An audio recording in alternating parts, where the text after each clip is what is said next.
Hi friends, നമുക്കിന്നൊരു caramel pudding ആയാലോ?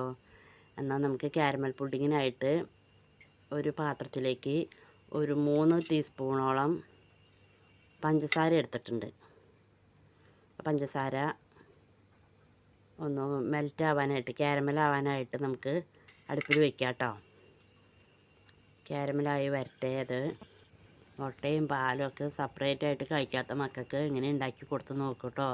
അവർ കഴിച്ചിരിക്കും. അത്ര ടേസ്റ്റ് ഉണ്ട് അത്.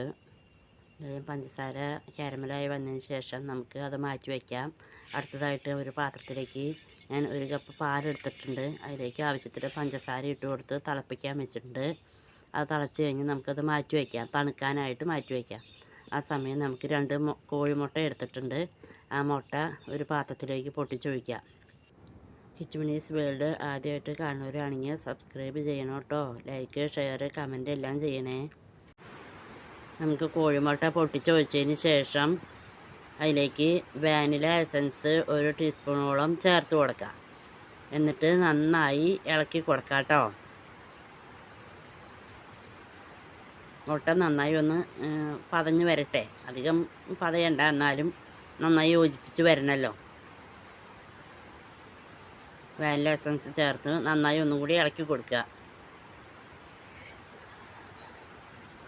ഈ സമയം നമ്മുടെ പാൽ ഏകദേശം തണുത്തിട്ടുണ്ടാവും. ആ പാലിലേക്ക് നമുക്ക് ഈ മിക്സ് ഒഴിച്ചു കൊടുക്കാം.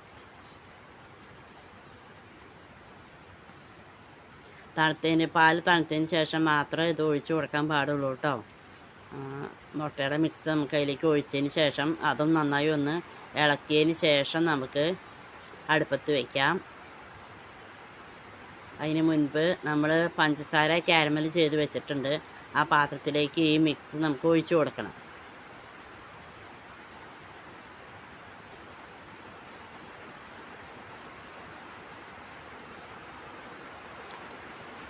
ആ ക്യാരമൽ ചെയ്ത പാത്രം നമ്മൾ ചൂടോടുകൂടി തന്നെ എല്ലാ വശത്തേക്കും ആക്കാൻ പാകത്തിനൊന്ന് ചുറ്റിയെടുത്ത് റെഡിയാക്കി വെക്കണം കേട്ടോ. തണുത്ത് കഴിയുമ്പോൾ അത് കറക്റ്റായിട്ട് ഇരുന്നോളും. അതിലേക്ക് നമുക്ക് ആ പാലിൻ്റെ മിശ്രിതം നമുക്ക് ചേർത്ത് കൊടുക്കാം.